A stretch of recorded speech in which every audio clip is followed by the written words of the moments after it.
So I've got the spindle sleeve out, and when I'll see if I can make it. How does that sound to anyone? It's got the little flat spots in it still. So I've got that out. I'm just wondering,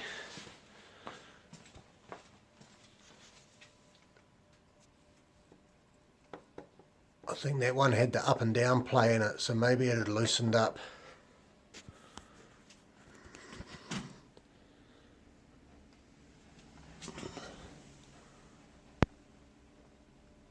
I'm wondering, I hope I don't have to press that in and out up there.